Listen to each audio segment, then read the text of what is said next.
as promised in the comment section of my first Jackson Kilroy DT video from a month or so ago, I did some comments the other day of a portage type transportation cart dolly for this that I made, and here it is. It's nothing real fancy, but it's complete. I did not do a build video because it just takes a lot of time for that.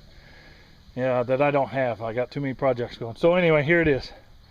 It really just consists of these pneumatic tires, which I bought at Harbor Freight. I've watched a ton of videos on YouTube of the different ones guys built, what they used, how they did them, and why. And I went with this. It was for the most part planned just the way it is.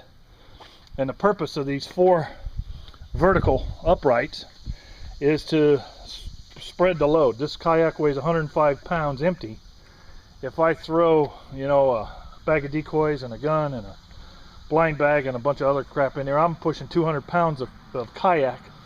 And I just thought that the stress area on just 2 cross members with a narrow wheelbase was going to be too much load, and it just wouldn't last. I can't guarantee myself yet that this is going to work, but another preventive thing I did, I think, to strengthen this is this cross member here that the boat actually sits on has a dowel rod, a hardwood dowel rod going down through the center of it.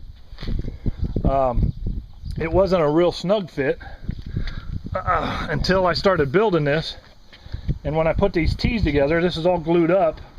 When I put these T's together, I put a little bit of twist so they're not perfectly aligned, and it was enough to make just a bit of a wave in the linear run of that. And I had to tap the dowel rod in with a hammer. I don't know if you can see it or not, but it's got a little bit of a bow.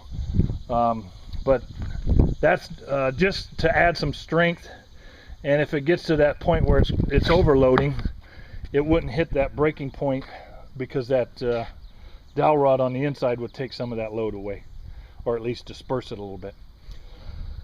What that also does, I think, though, is that puts my stress points out here on these ends, and you'll see by the way this gets assembled here onto the kayak and how I move it, you'll see what I mean by that. Okay, the way this loads on here, it's very light. I don't know, 15 pounds maybe. I wouldn't think it's more than that. But basically just lay it on there like that, grab the kayak handle, lift up. This thing will automatically roll forward once it's up there. Put it like that, and as you can see, it kind of holds itself in place. I pull it from the other end, which is the front of the kayak, and I rely on these ball mounts for different rod holder accessory stuff.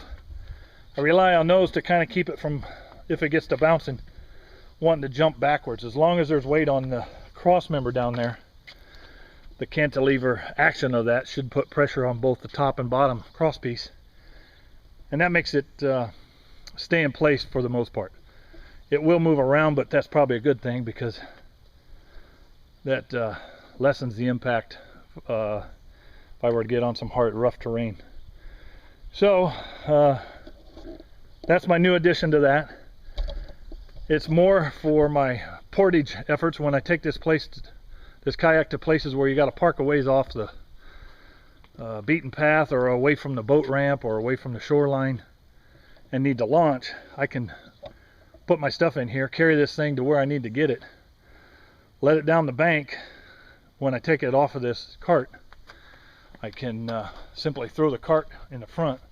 It does not disassemble, at least not easily, but it doesn't take up a whole lot of room, so I think I can make it fit up in there, and I'll be happy with the way it is.